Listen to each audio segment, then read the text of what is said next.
이번 사연은 시어머니가 돌아가시고 얼마 안 되어 시아버지가 여자를 들이더니 자식들에게 그 여자를 잘해주라고 강요했다는 사연인데요.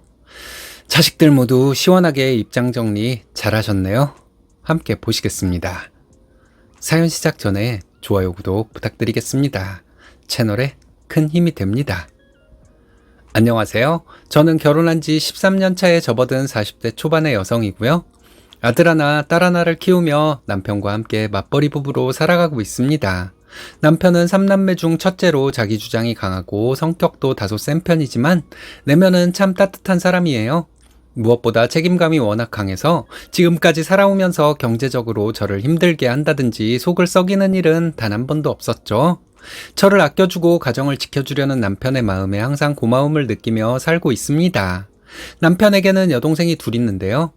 큰 시누이는 결혼해서 딸아이 하나 낳아 잘 살고 있고, 작은 시누이는 30이 훌쩍 넘었지만 결혼에 뜻이 없다며 아직 미혼으로 지내고 있어요. 남편 성격이 강한 것은 시아버지를 많이 닮은 것 같고, 반대로 따뜻한 마음은 시어머니를 닮은 듯 합니다. 남편은 부모님의 성향을 모두 가지고 있다고 해야겠네요. 시아버지는 굉장히 권위적이고 고집도 센 분이신데요. 본인 말씀만 늘 옳다고 여기시고 다른 사람들의 의견은 잘 들으려 하지 않습니다. 그러다 보니 늘 시어머니를 무시하거나 함부로 대하시곤 했어요. 제가 보기에 시아버지는 자식들에게 따뜻하게 다가가거나 편안하게 느껴지는 아버지상은 전혀 아니셨습니다. 그래서 남편 역시 어린 시절부터 아버지로 인해 마음고생을 적지 않게 했다고 하더라고요. 반면 시어머니는 정이 많으시고 아들, 딸뿐만 아니라 며느리와 손주들에게도 한없이 따뜻하신 분이셨어요. 늘 본인보다는 가족들을 먼저 챙기시고 작은 것 하나에도 마음을 써주시는 너무나 좋은 분이셨죠. 안타깝게도 시어머니는 오랫동안 병원으로 고생하시다가 3년 전에 세상을 떠나셨습니다. 자식들은 평생 고민만 하다가 돌아가신 엄마에 대한 안타까움에 크게 슬퍼했고 그 빈자리를 쉽게 받아들이지를 못했죠. 하지만 시아버지는 달랐습니다. 시어머니의 빈자리를 두고도 그다지 슬퍼하거나 힘들어하시는 기색이 전혀 없어 보였습니다. 자식들이 엄마의 부재를 받아들이기 힘들어하는 것과는 너무도 대조적인 모습이었죠. 오히려 너무 아무렇지도 않게 모든 걸 정리하고 일상을 이어가시는 시아버지의 태도에서 며느리인 저조차 서운함을 느낄 정도였으니까요. 시어머니가 살아계실 때 그렇게 무시하고 힘들게 하셨으면서 후회나 미안함 같은 감정은 전혀 없으신 듯 보였어요.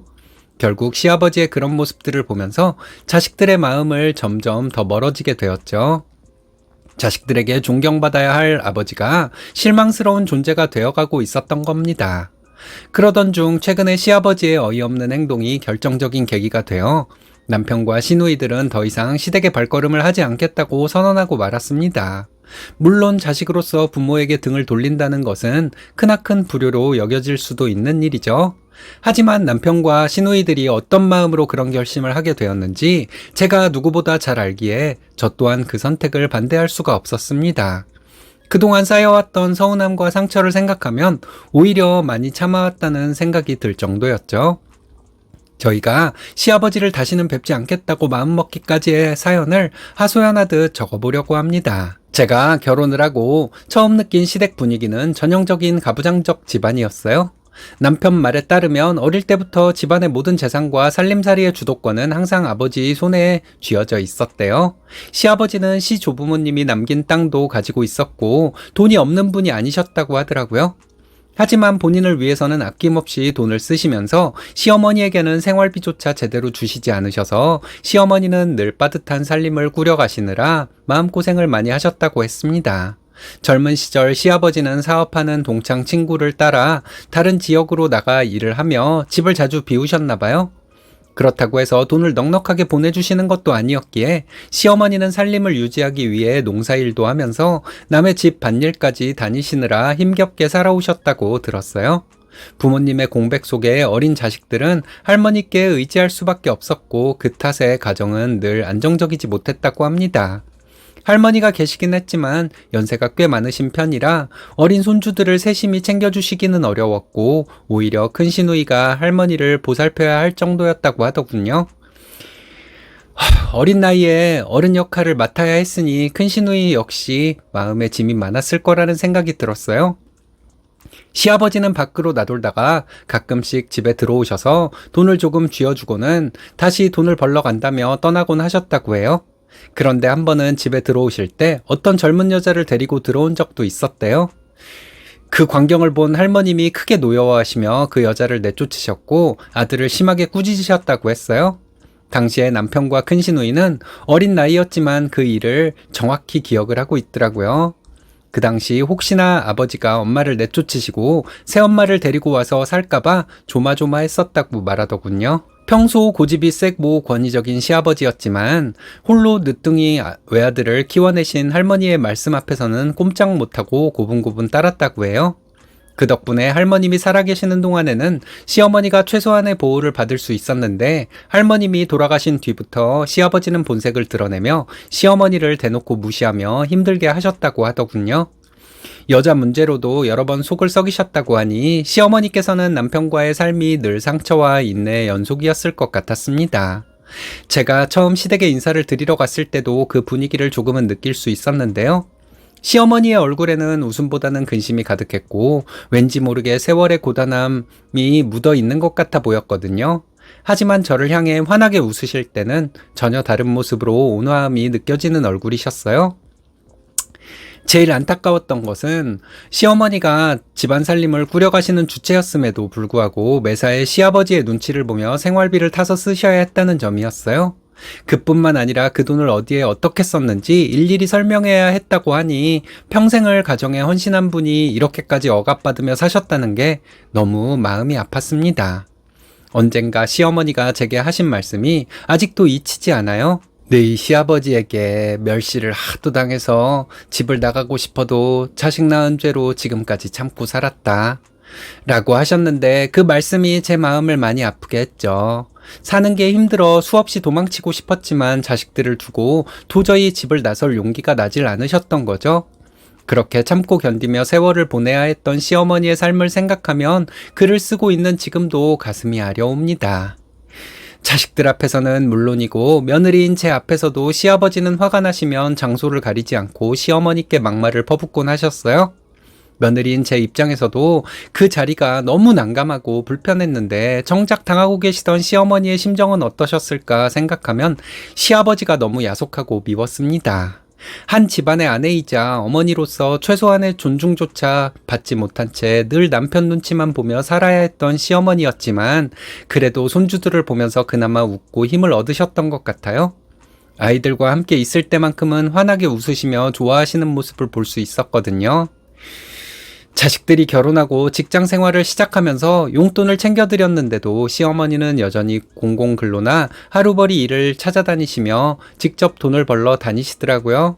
평생을 스스로 살아내야 했던 습관 때문인지 아니면 혹시라도 시아버지께 손을 벌리는 게 싫으셨던 건지 모르겠지만 항상 몸을 바쁘게 움직이셨습니다. 솔직히 말씀드리면 저는 시댁에 갈 때마다 마음이 편했던 적은 거의 없었어요. 시아버지의 권위적인 태도와 냉랭하고 차가운 말투 때문이었는지 집안 분위기가 늘 무겁게 가라앉아 있었고 저는 조심스러운 마음으로 있다가 서둘러 집으로 돌아오곤 했죠. 그럼에도 불구하고 저희가 시댁에 발걸음을 자주 했던 이유는 오직 시어머니 때문이었어요. 힘들고 답답한 환경 속에서도 손주들을 반갑게 맞아주고 따뜻하게 대해주시는 시어머니를 생각하면 가지 않을 수가 없었거든요. 시어머니는 언제나 저희들을 따뜻하게 맞아주셨고 특히 남편과 제가 좋아하는 게장을 김치통에 가득 담아두곤 하셨어요. 시어머니의 게장 솜씨는 아무도 따라올 수 없을 만큼 훌륭했거든요. 아이 둘을 키우려면 엄마가 잘 먹어야 한다고 하시면서 게장살을 손수 발라 제 밥 위에 올려주셨죠. 제 손에 비린내가 배면 안 된다고 하면서 손도 못 대게 하셨는데 솔직히 시어머니가 아니라 친정엄마 같은 분이셨습니다. 지금도 가끔 식당에서 반찬으로 게장이 올라오면 시어머니가 담아주시던 게장의 맛이 너무 그리워 울컥할 때가 있는데 신기하게도 남편도 같은 얘기를 하더라고요. 욕심이라고는 전혀 없으셨던 시어머니는 힘들게 번 돈을 아끼지 않고 손주들이 올 때마다 꼭 용돈으로 챙겨주셨어요.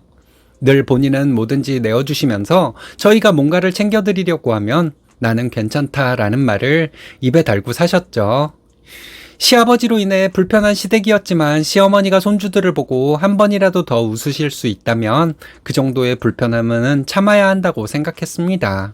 하지만 시어머니는 시아버지에게 받아온 스트레스 때문인지 여기저기 몸이 아프기 시작했어요. 처음에는 금방 나을 거라며 대수롭지 않게 여기시고 동네 병원에서 약만 타서 드시며 버티셨던 것 같아요.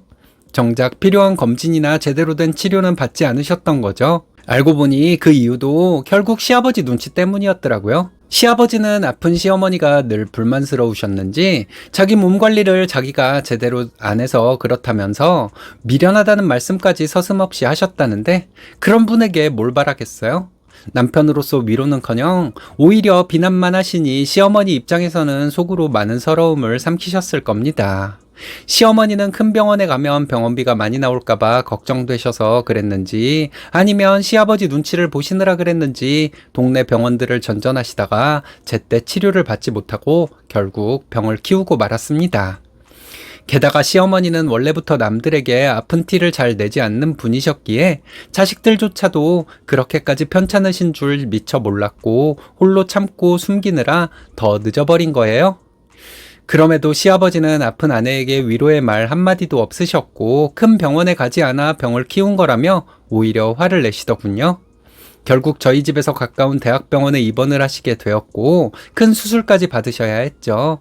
그때서야 자식들도 사태의 심각성을 깨닫게 되었고 모두들 엄마에 대한 죄책감과 미안함에 죄인이 되어 있었답니다. 수술 후 입원해 계시는 동안 간병인 외에 평일에는 저와 남편이 시어머니를 돌보았고 주말에는 시누이들이 번갈아 가며 올라와서 돌보았죠. 시아버지는 많지도 않은 농사일 때문에 바쁘다는 핑계를 대시면서 수술 당일에 오시지도 않으셨답니다. 수술 후 사흘 뒤에서야 올라오셔서 병원에서 하룻밤 주무시더니 병원밥이 입에 맞지 않고 잠자리도 너무 불편하다며 병원비만 챙겨주시고는 바로 내려가 버리시더군요. 병원에 계신다고 해도 괜한 잔소리로 시어머니 마음만 힘들게 만드실 것 같아 오히려 내려가시는 게 낫겠다는 생각이 들어서 서운한 생각은 크게 들지 않았습니다.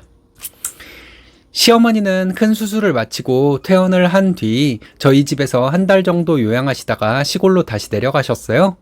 그때만 해도 조금씩 기력을 회복하시는 듯 했는데 안타깝게도 얼마 지나지 않아 병이 재발했고 결국 다시 치료를 받으시러 다니시던 중 돌아가시고 말았습니다. 너무나 갑작스럽게 찾아온 이별이었기에 가족 모두가 큰 충격에 빠졌었죠. 특히 남편은 그 일로 충격이 심해 마음의 병이 생겼고 거의 1년 동안 일상에 집중하지 못한 채 술에 의지하며 힘든 시간을 보내야 했습니다. 툭하면 술을 마시면서 울기까지 하더라고요. 그렇게 가실 줄 모르고 엄마에게 평소에 다정한 말 한마디 못 해드린 걸 평생 후회한다고 말이에요. 그 대신 남편의 마음속에 자리 잡은 건 아버지에 대한 깊은 원망이었고 그로 인해 아버지와 마주하는 것조차 힘들어했습니다. 시어머니가 돌아가신 지 1년 조금 지나자 시아버지는 바로 새로운 여자를 집에 들이시더라고요. 결국 2년 동안 3명의 여자가 바뀌었고 지금 함께 사는 아줌마와는 1년 넘게 살고 있답니다. 그 아줌마는 시아버지보다 9살이 어리고 딸만 둘이 있다고 하더라고요. 큰딸은 이미 직장을 다니고 있고 둘째 딸은 아직 대학생이라고 들었어요. 시어머니가 돌아가시고 아줌마가 집에 들어오시기 전 시아버지가 혼자 계실 때 마음에 걸려서 자주 전화를 드렸더니 그 뒤로 시아버지는 제게 거의 모든 일을 이야기하시더라고요. 남편과 시누이들은 시어머니가 돌아가신 뒤 시아버지와 거의 소통하지 않았는데 지금의 아줌마와 함께 살게 되면서는 명절 외에는 아예 시댁에 가지도 않았죠. 그마저도 아줌마가 집에 계시면 내려가지 않겠다는 남편과 큰 시누이의 말 때문에 명절에는 아줌마를 딸들이 사는 집으로 보내더라고요. 시아버지는 자식들이 아줌마와 친해지고 새엄마 대접을 해주길 바라시는데 자식들은 절대 그러고 싶은 마음이 없었습니다. 시아버지는 본인이 잘못한 것은 전혀 생각하지 못하시고 자식들이 아버지에게 전화 한 통도 하지 않는다며 서운하다는 말씀만 계속 하셨어요. 시아버지의 말씀을 전해 들은 남편은 아버지 본인 삶이니까 아줌마랑 사는 건 나랑 상관없어. 그렇지만 아줌마한테 엄마 대접을 하라고 하는 건 말도 안 되고 절대 그럴 생각 없다고 전해. 라면서 화를 버럭 내더라고요. 그리고 덧붙이기를 아버지가 엄마 살아생전에 잘하셨다면 전화를 하라고 하기 전에 자기가 먼저 아버지에게 안부 전화를 했을 거라고 했어요. 시아버지는 자식들에게는 대놓고 말도 못하시면서 저에게만 불만을 토로하시고 매번 본인 합리화하기 바쁘셨어요. 무슨 일이든 자기 편의대로 해석하고 자신의 입장만 강조하시는 모습을 볼 때면 자식들과의 관계가 회복되기는 쉽지 않아 보였습니다. 어이없고 놀라운 건 시아버지가 시어머니께는 전혀 하지 않으셨던 행동이나 말들을 지금의 아줌마와 딸들에게는 아무렇지도 않게 하신다는 점이에요. 지난번 설 명절에 내려갔을 때 완전히 바뀌어버린 집 내부를 보고 저희 모두 깜짝 놀라 쓰러질 뻔했죠. 시어머니께는 옷 하나 제대로 사주지 않으셨던 분이 아줌마가 들어오고 나서는 집안의 가전제품들을 최신형으로 싹 바꾸셨더라고요.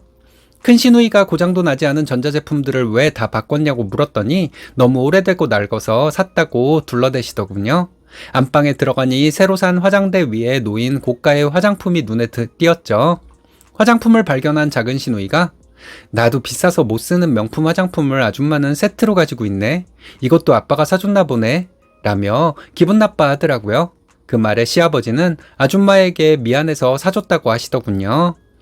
시누이가 뭐가 그렇게 미안하냐고 여쭤보니 자식들에게 새엄마 대접도 못 받고 호적에 올려주지 못하는 게 미안하대요.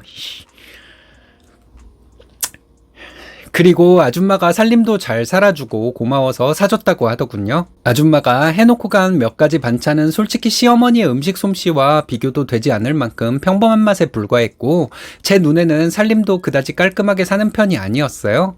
시아버지 눈에는 아줌마의 모든 게 그저 좋아 보이셨나 봅니다. 자식들 생각해서 아줌마를 호적에 올리지 않기로 했고 아줌마도 그 점은 동의했다면서 합의를 봤다고 하더군요. 그 일을 두고 시아버지는 아줌마가 욕심도 없는 사람이고 그저 자신을 챙겨주려고 와서 함께 사는 착한 사람이라고 칭찬을 늘어놓으셨어요. 솔직히 9살이나 젊은 여자가 뭐가 아쉬워서 나이 많은 남자 집에 들어와 살겠어요? 다 이유가 있으니 그렇게 사는 거겠죠. 하지만 시아버지는 그걸 순수한 헌신이라고 믿고 싶어 하시는 것 같았습니다. 작은 시누이는 혼잣말로 엄마한테는 평생 고맙다는 말 한마디를 안 하더니 그것 조금 챙겨줬다고 아줌마한테는 고맙다고 다 퍼주고 사나 보네. 단단히 홀렸나 봐. 하면서 속상해했어요. 저희 큰아이가 올해 중학생이 되었는데 시아버지가 축하한다고 5만 원이 든 봉투를 주시면서 하시는 말씀이 뭔지 아세요? 아줌마 둘째 딸 대학 등록금을 대주느라 돈이 없어서 많이 못 준다고 하더라고요. 그 말을 듣는 순간 어처구니가 없었죠. 손자에게 5만 원을 주셨다는 게 적어서 어이가 없는 게 아니라 시어머니께 그렇게 인색했던 양반이 어떻게 아줌마에게는 아낌없이 뭐든 해줄 수 있는지 그게 너무 화가 났던 겁니다. 시어머니에게는 늘 아끼고 절약하라며 생활비 한번 넉넉히 주시지 않으셨던 분이 정작 아줌마에게는 아낌없이 다 퍼주는 모습이 도무지 이해할 수가 없었거든요. 그리고 얼마 전 명절에 정말 황당한 일이 벌어졌습니다. 가족들이 다 모인 자리에서 시아버지가 갑자기 결혼식 청첩장을 한 장 꺼내서 보여주시더라고요. 자세히 보니 아줌마네 큰딸 결혼식 청첩장이었어요.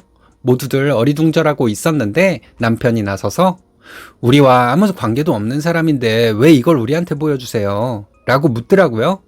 그러자 시아버지는 결혼식에 참석할 가족이 많지 않으니 너희들이 가서 자리를 채워주면 좋겠다고 말씀하셨어요.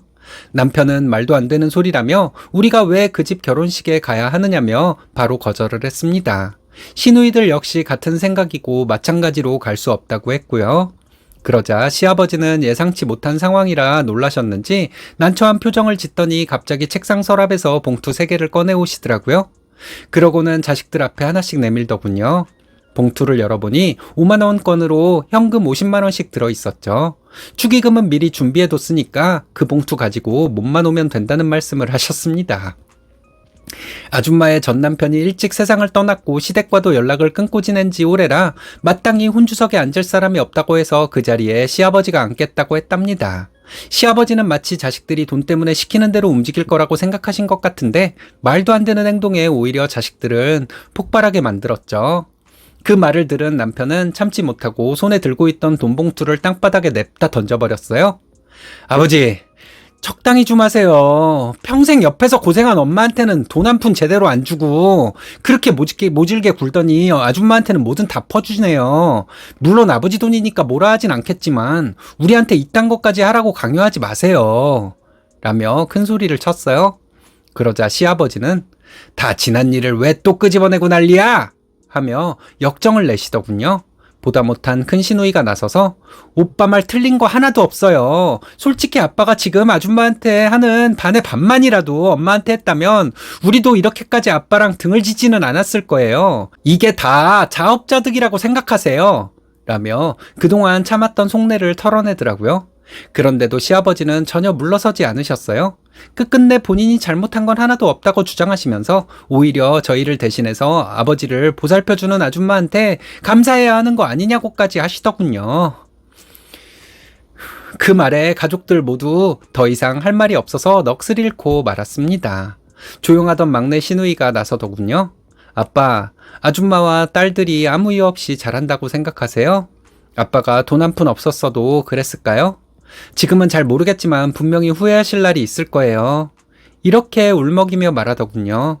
결국 자식들과 시아버지 사이에서 큰 소리가 오가며 말싸움이 이어졌고 참다 못한 남편이 앞으로 명절에도 내려오지 않을 테니까 그렇게 알고 계세요.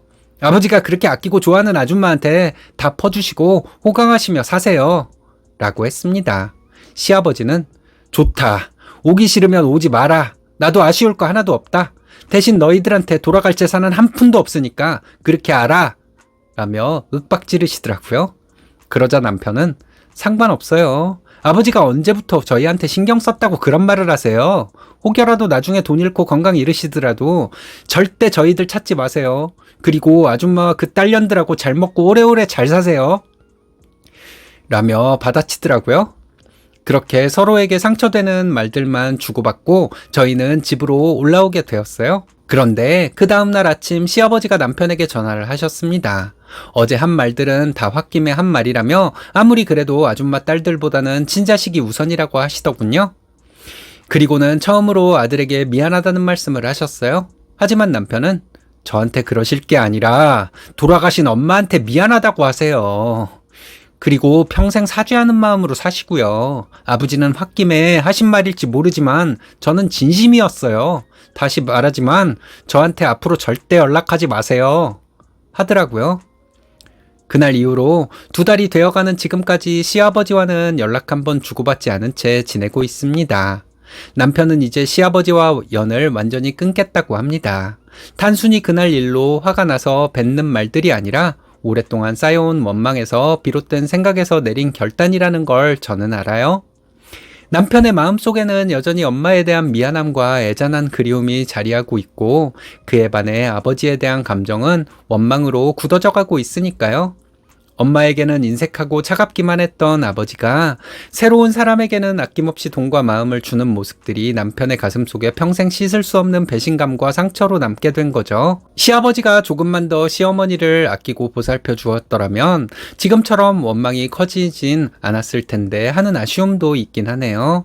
남편은 아버지와 닮아 있는 자신을 경계하면서 다른 삶을 살아가겠다고 늘 노력하고 있어요. 제 눈에는 이미 충분히 좋은 남편이자 훌륭한 아빠라고 자신있게 말해주고 있죠.